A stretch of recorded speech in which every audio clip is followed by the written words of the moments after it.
सुप्रभात। मैं हूं जगेंद्र राणा और आज की हमारी आध्यात्मिक चर्चा का विषय है आध्यात्म के आचार्य। आध्यात्म के आचार्य। देखिए, गुरु के अर्थ ज्ञान देने वाले अथवा हृदय का अंधकार दूर कर उसमें प्रकाश भर देने वाले के, और आचार्य आध्यात्म विद्या के शिक्षक को कहते हैं। दोनों एक ही चीज हैं, एक ही पद है। गुरु के 3 दर्जे या 3 डिग्री होती है: गुरु, सदगुरु, पूर्ण गुरु। तो शिष्य जब मनोमय से ऊपर विज्ञान में पहुंच कर यथार्थ ज्ञान प्राप्त कर संतुष्ट हो लेता है, तब उसे प्रथम आदेश गुरुपद का मिलता है। इसी को आचार्य दीक्षा कहते हैं। तो उस समय से उसको लोक कल्याण के लिए नियत कर दिया जाता है। प्रत्येक शिष्य के लिए लाजमी नहीं है कि उसे आचार्य दीक्षा से दीक्षित कर दिया जाए। जो इस काम के योग्य समझा जाता है उसी को इस काम पर तैनात किया जाता है। इसके अर्थ ये नहीं है कि बाकी और शिष्यों का ज्ञान न्यून था अथवा वो यहां तक का अनुभव नहीं रखते थे,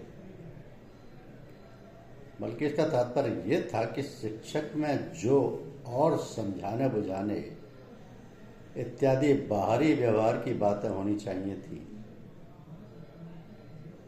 उनकी इनमें कमी थी, इसलिए काम नहीं दिया गया। ये पुरानी बातें थी।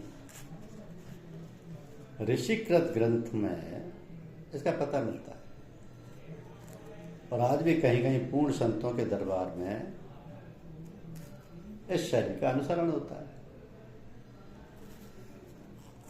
वरना इस युग में तो इस प्रथा का लोग नाम भी भूल बैठे। खुद ना तो अनुभव है, ना आचार्य दीक्षा प्राप्त की है, मगर दूसरों को शिक्षा देने के लिए हरदम तैयार खड़े रहते हैं, और उल्टी सीधी बातें बना के ढोंग दिखा के भोली वाली चिड़ियों को फांसते रहते हैं।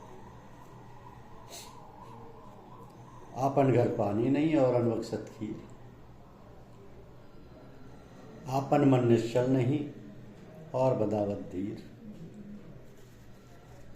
कबीर साहब की एक साखी है जो इसका ठीक फैसला करती है कि गुरु मिला तब जानिए जब मिटे मोह संताप, हर्ष शोक व्यापे नहीं तब गुरु आपे आप।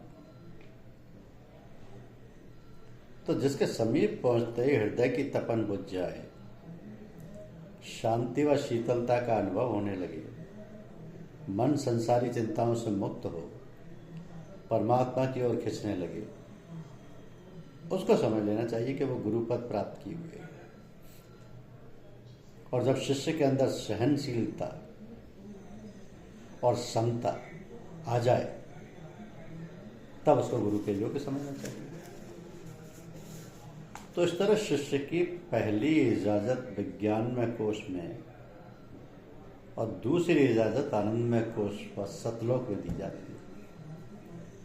इसका दर्जा पहले वाले से ऊंचा होता है और सामर्थ्य ज्यादा रखता है, तो इसको सद्ज्ञान प्राप्त हो जाता है, इसलिए सदगुरु बोला जाता है। यह साधना माया का संग्राम है। इस लड़ाई में हमेशा ही खटका रहता है। जब तक माया की हद के परे ना पहुंच जाए, तब तक ये समझ लेना कि हम विजय पा गए, गलती होगी। इस क्षेत्र में जय प्राप्त करता हुआ मनुष्य ज्यों-ज्यों आगे बढ़ता जाता है, त्यों-त्यों माया सूक्ष्म रूप धारण करती जाती है। स्थूल माया दिखाई दे जाती है, पकड़ में आती है, इसलिए उसके जीत लेने में इतनी कठिनाई नहीं पड़ती जितनी सूक्ष्म में होती है।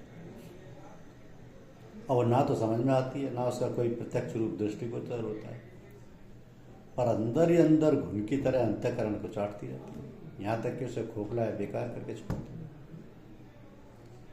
तो साधक बाहरी दोषों को समझ के त्याग सकता है, पर जो अपने दोष हमको दिखाई ना दें, जिनको हमारी बुद्धि समझ ही ना सके, वो क्यों कर हटे और कौन उनको हटाए?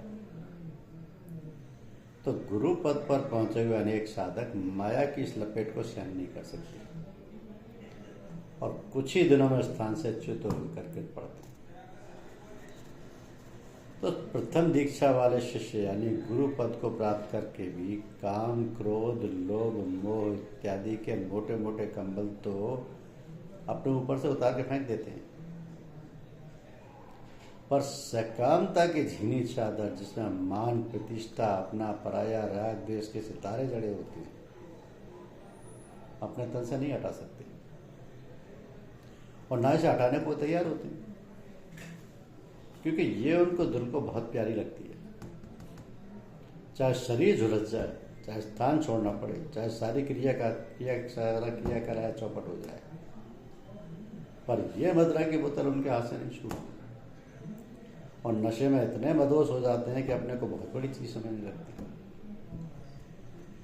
जिस घड़ी गर्भ का ऐसा अंकुर साधक के अंतर में फूट निकलता है, उस घड़ी उसका रास्ता रुक जाता है और अब पीछे की ओर धकेल दिया जाता है।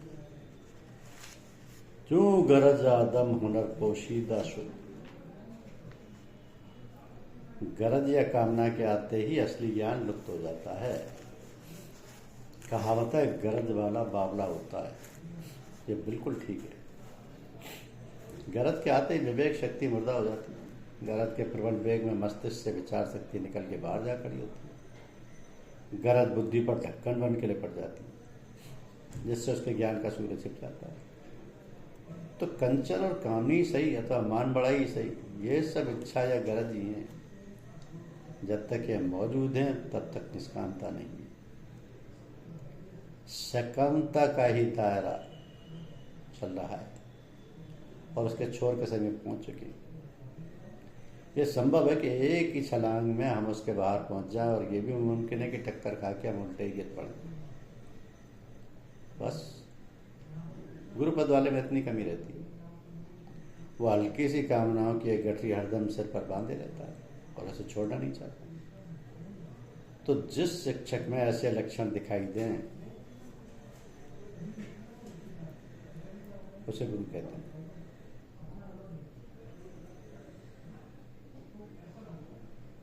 जिस शिक्षक में है, देखिए, और उससे ये बहुत ऊंचा है। उसका ज्ञान भी साधारण ज्ञान नहीं है, उसकी सामर्थ्य भी साधारण सामर्थ्य नहीं है, पर अभी निस्वार्थता या बेगर्दी की थोड़ी कमजोरी उसके अंदर है, जिससे कुछ भय उसके लिए रहता है।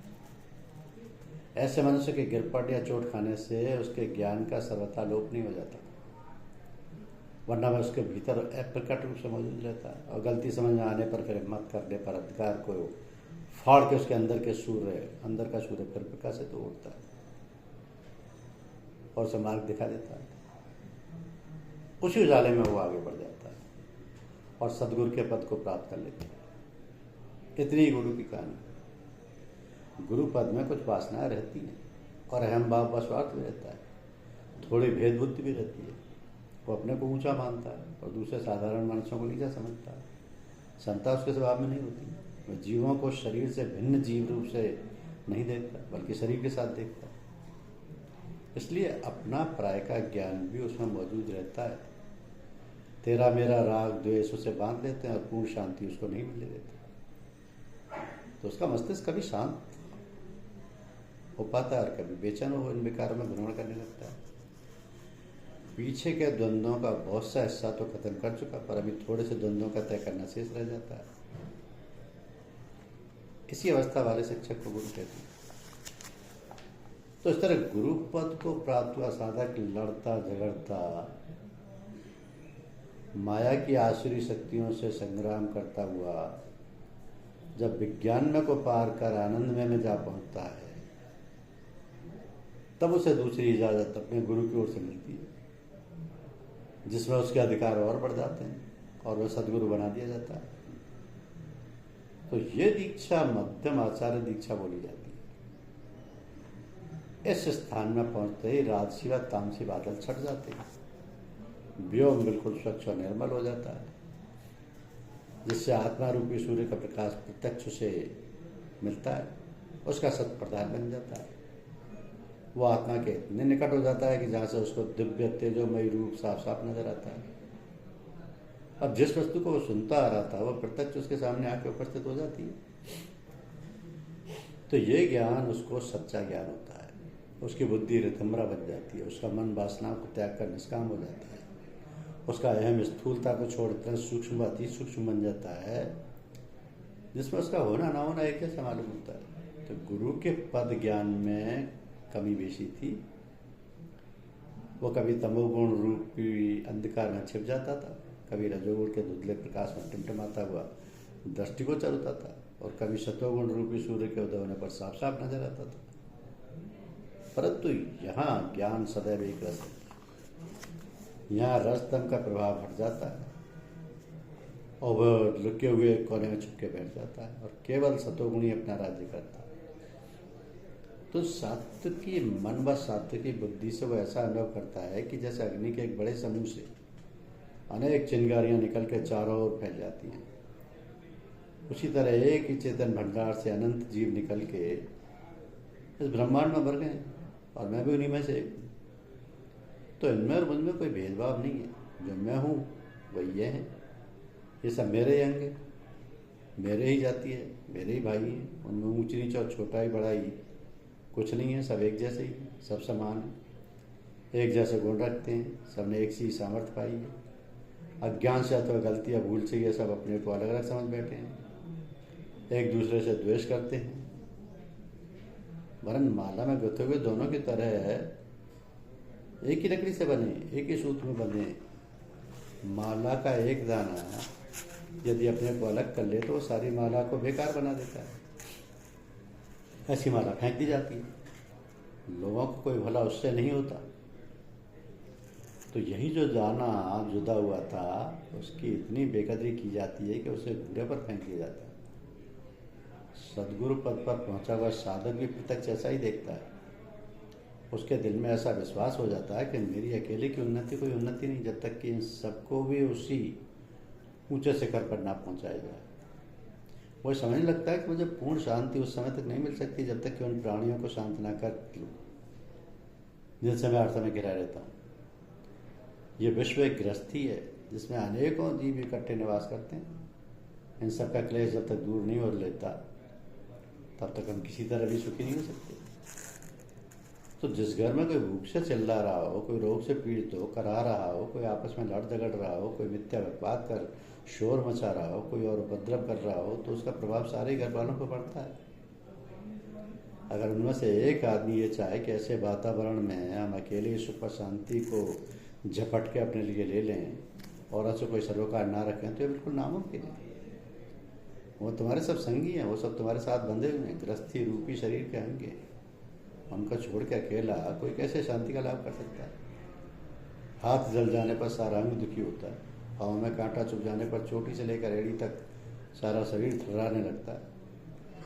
इसी तरह सबके सुख में ही सुख मिलता है, सबके शांत होने पर शांति हमारे भाग में आ सकती है। इन विचारों के उदय होते हुए अपनी चिंता त्याग देता है। हम स्वर्ग को जाएंगे अथवा नर्क में पड़े दुख उठाएंगे, मुक्त होंगे अथवा ऐसे जन्म मरण के चक्कर काटेंगे, इत्यादि बातों की तरफ से अपनी निगाह फेर लेता है और वो तन से मन से कमर कस के निस्वार्थता के साथ अपने से पहले उन सबके कष्ट दूर करने के लिए तैयार हो जाता है। तो ये सेवा उनकी किसी गरज से नहीं होती, ना तो बदला चाहता, ना एहसान मनवाना चाहता, ना प्रशंसा का भूखा है, बल्कि वो कर्तव्य बुद्धि से उधर को चलता है। तो खाली कर्तव्य नहीं, उसकी सेवा में निष्काम प्रेम भी शामिल रहता है, क्योंकि अब वो उसके तो हैं जीव, उनको दुखी रख के उसे चैन कहाँ मिल सकता है। जब तक बुरा रहा तब तक और बात थी, आज सब अपने ही नजर आ रहे, किसी के लिए भी भेद नहीं रहा।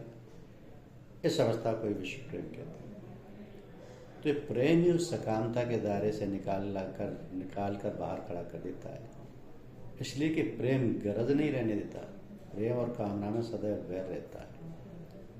जहाँ कामना होगी, चाहे वो प्रशंसा प्रतिष्ठा की क्यों ना हो, वहाँ से प्रेम दूर हट जाता है। और जहाँ प्रेम रूपी सूर्य ने मुखड़ा चमकाया, वहाँ वासना रूपी उलूक पर चमकादड़ किसी खूह में जा चलती है। ये प्रकृति का एक नियम है। तो ये अवस्था इसी स्थान यानी सदगुरु पद में पहुंचने पर आती है। तात्पर्य ये कि सदगुरु के अंदर निष्कामता, अभेद बुद्धि व विश्व प्रेम इन तीनों गुणों का उदय हो जाता है जो गुरु पद में नहीं है।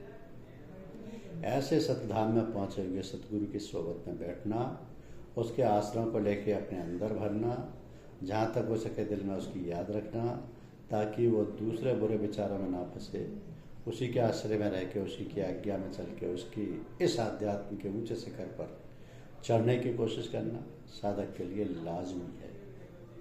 बिना इसके काम अधूरा ही रहता है। धन्यवाद।